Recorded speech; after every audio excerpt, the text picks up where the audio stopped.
Bienvenidos, estamos en nuestro nuevo programa Edmonton Talk Home, tu casa con Mónica.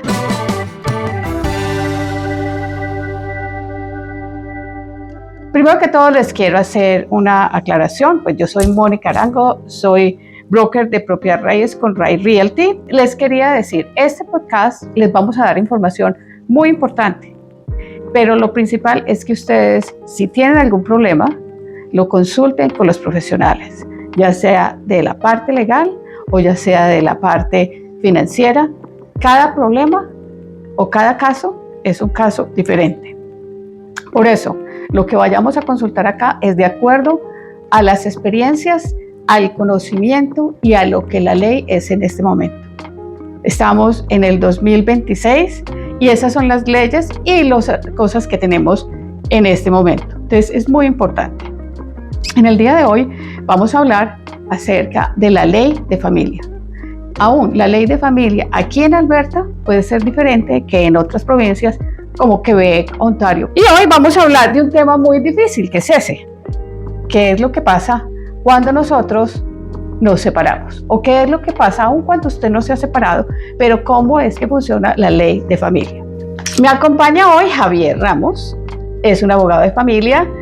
Te damos la bienvenida. Gracias por estar aquí con nosotros porque es algo muy importante para la comunidad que sepan todo lo que es referente a la propiedad raíz y en términos generales todo lo que es la propiedad cuando estamos discutiendo o estamos en diferentes casos de separación y este tipo de cosas. Claro, hola Mónica, muchas gracias por tenerme aquí. Espero que la información que estoy a punto de darles sea de muy útil para las personas que nos están oyendo. Sí es cierto que el divorcio es un aspecto federal, que quiere decir que es el gobierno federal, es decir, el gobierno de Canadá que se encarga de regular esos aspectos, pero también es cierto que las provincias tienen ahí su decir. Muchas gracias por tenerme. Yo soy Javier Ramos, soy abogado de México. Con el tiempo pude hacer mi revalidación aquí en Canadá y hacer el examen de la barra y actualmente soy un miembro activo de la Sociedad de Leyes. Bueno, bienvenido. No, muchas gracias por tu conocimiento. Pero vamos al grano. Si en un momento dado alguien está en esas situaciones que nadie quiere estar, pero pasamos, y su pareja le dice, bueno, yo me quiero separar, yo no quiero estar más contigo, ¿qué es lo que pasa? O en ese momento, ¿qué es lo que debe hacer la gente para proteger su hogar? Bueno, lo primero que nada que hay que saber son los derechos y obligaciones que se pudieron o no haber generado durante la relación, para de esta manera así poder requerir ese derecho y cumplir con esa obligación. No hay manera de que nosotros pudiéramos cumplir con una obligación si la desconocemos o de ejercer un derecho si lo desconocemos. Entonces, lo primero que yo sugeriría a las partes que están en esta situación es que se informen de tanto sus derechos y obligaciones. Es muy importante hacerlo a la brevedad, porque si lo dejamos al tiempo puede haber consecuencias, sobre todo si estamos hablando de personas que estaban en una relación sin estar casados, que si bien son tomados en cuenta como si estuvieran casados, la diferencia que yo noto es que hay un tiempo límite. Si unas personas que están casadas, ese tiempo límite se marca después del divorcio. Bueno, después del divorcio tenemos hasta 2 años para ejercer nuestros derechos, ¿verdad? Más sin embargo, si no estamos casados y solamente estamos... En common law, que le llaman aquí. Sí, en common law, el tiempo empieza a correr desde la separación. Entonces, si yo estoy en common law con una persona y decido separarme de esa persona y ninguno de los dos hace algo para hacer cumplir obligaciones y derechos, entonces después de los 2 años se pierde esa oportunidad o se complicaría más el caso.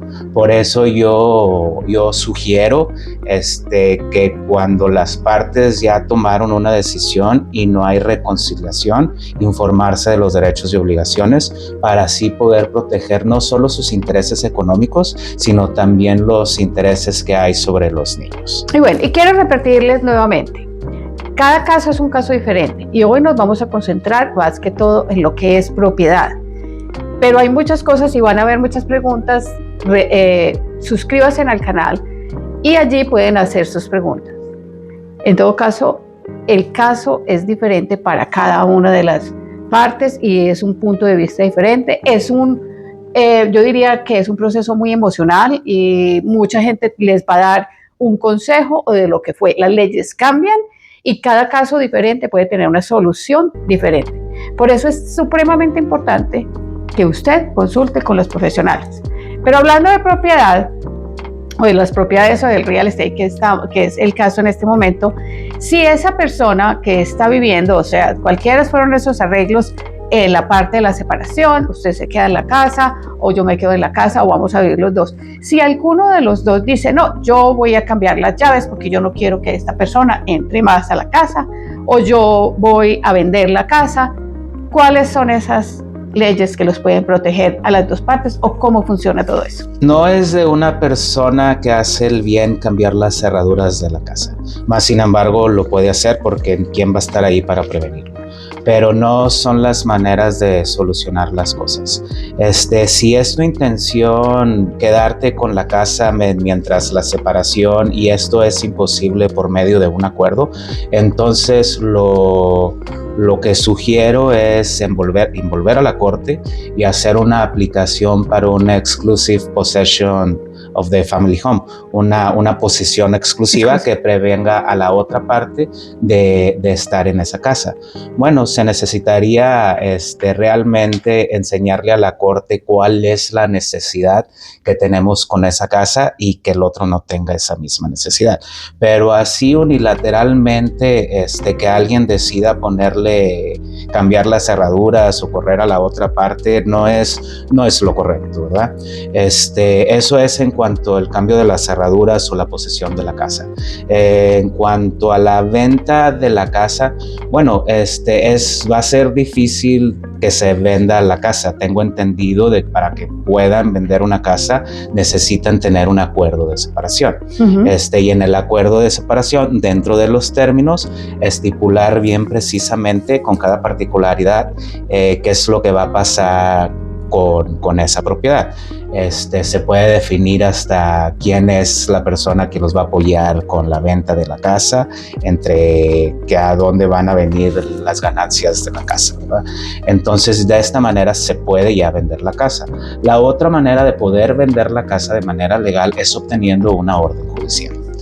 Para obtener una orden judicial, pues debemos de hacer una aplicación a la corte en el cual le pidamos una orden para poder vender la casa. ¿Qué necesitaríamos en este caso? Bueno, pues necesitaríamos demostrar que la otra persona que hay necesidad de vender la casa, ya sea porque no se puede costear para las dos personas, ¿verdad?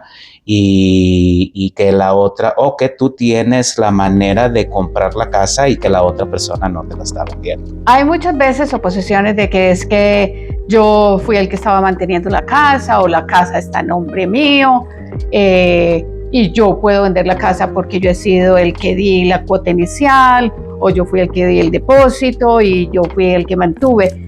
¿Cómo es la ley acerca de esa casa donde estuvieron viviendo ese matrimonio? O bueno, son dos casos, me imagino que es diferente, el common law y el matrimonio, ¿o es lo mismo? Se tratan de maneras similares, salvo algunas excepciones que ya comentamos al principio, ¿verdad?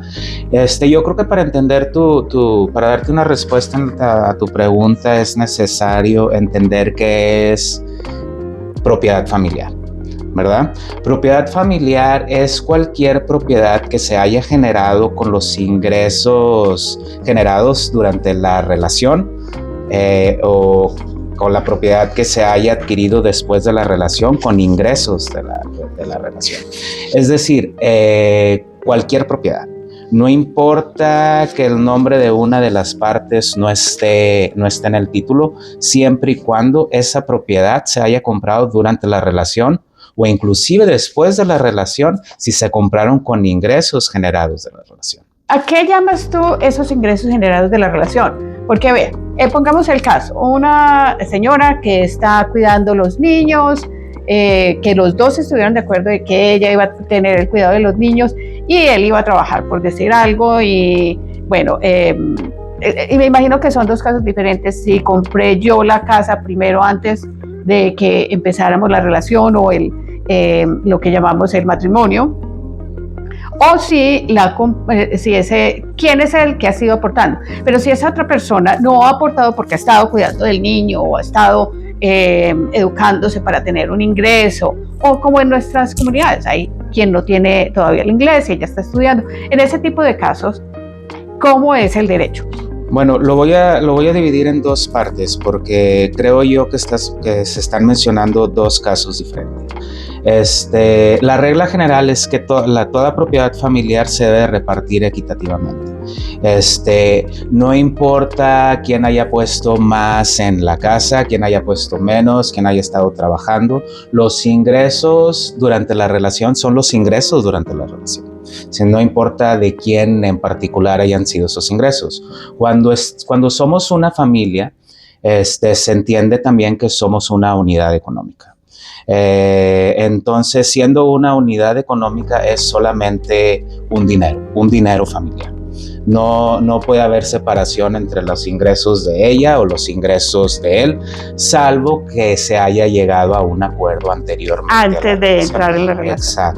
Exacto. Más sin embargo, para mencionar al otro caso, hay excepciones a esta división.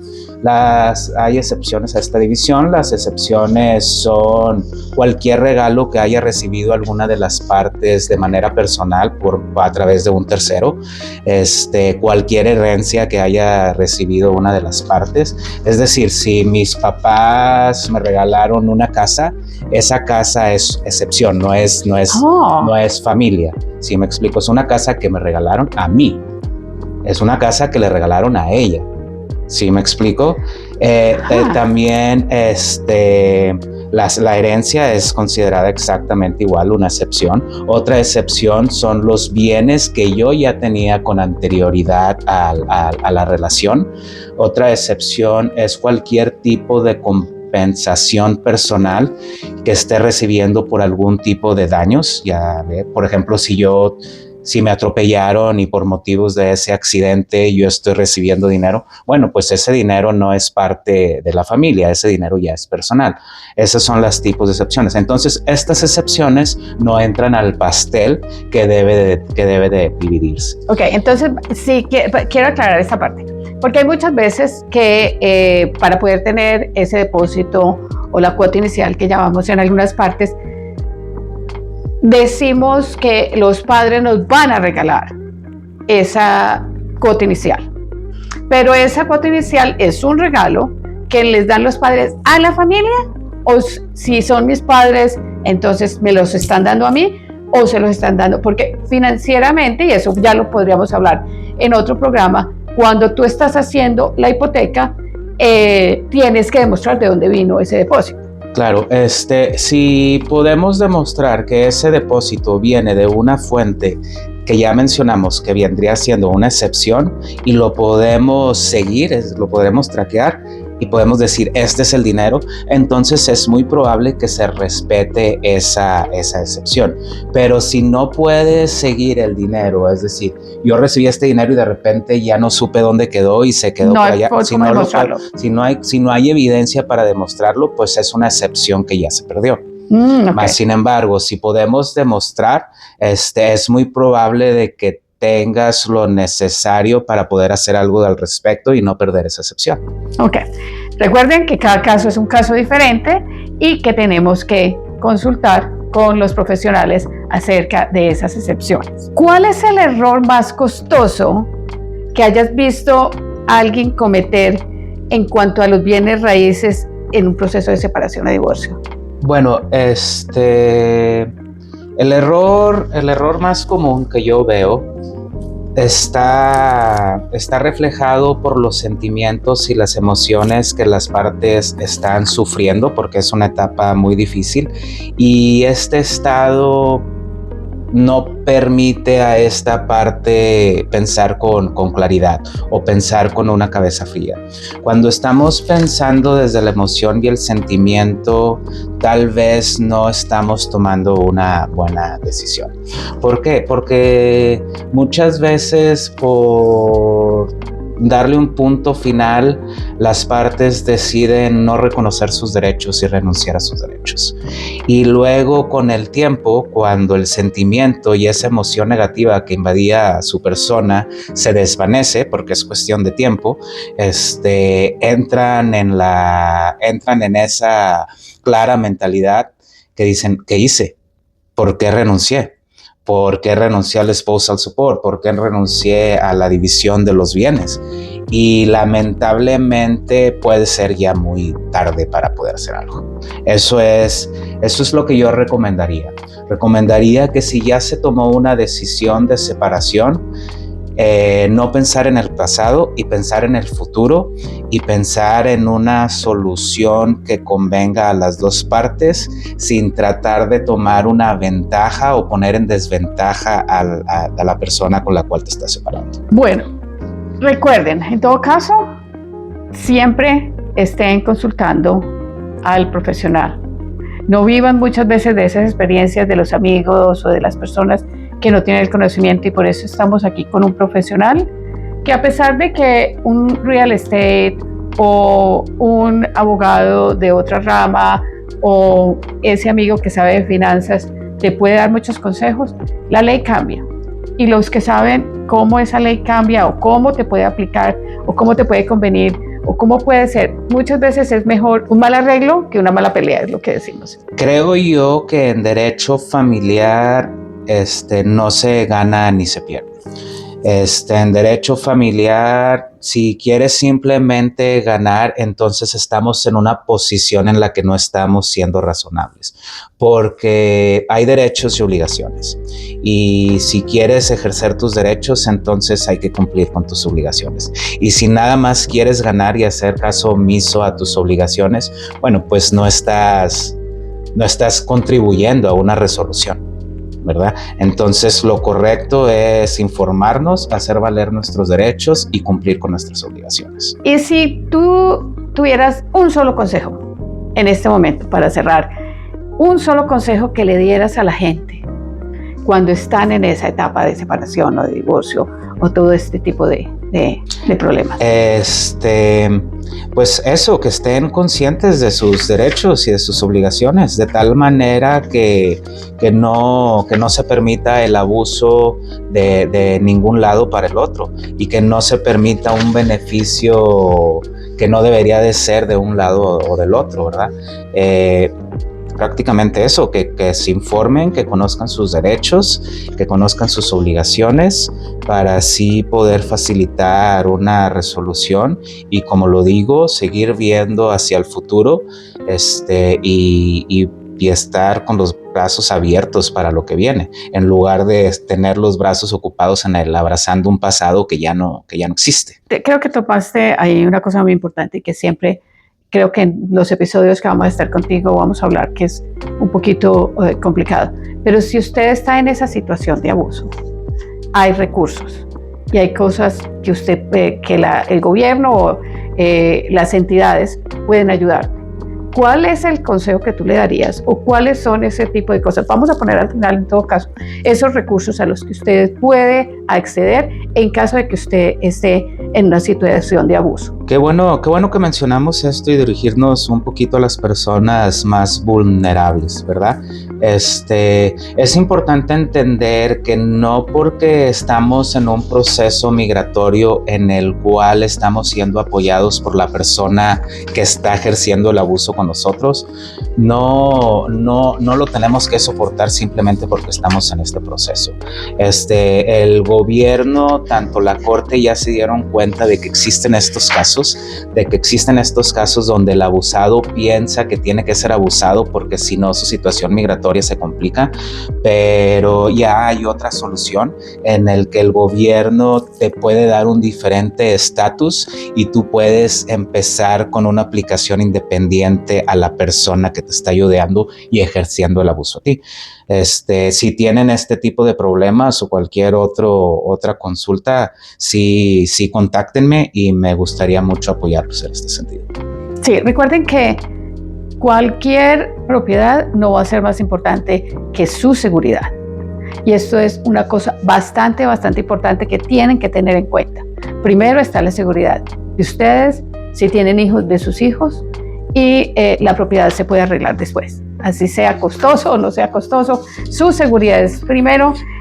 Algunas de las líneas se las vamos a dejar aquí, como le estaba diciendo. Y bueno, recuerden, si este episodio te ayudó o le está ayudando a alguien o crees que hay alguien que le pueda ayudar este tipo de información, aquí acompañados con un experto como Javier, contáctense, suscríbanse al canal y bueno, muchas gracias. Yo soy Mónica Arango y estoy acompañada por Javier Ramos. Muchas gracias. Espero que les haya servido esta información. Si necesitan más información al respecto o un consejo legal, no duden en contactarnos y estamos al servicio de la comunidad. Por favor, no duden en contactarnos. ¿Tú quieres dejar tu teléfono o lo ponemos nada más? Podemos poner en el link, ok, sí. En la descripción. Perfecto, muchas gracias. Y bueno, este es su programa, Home Talks con Mónica Arango.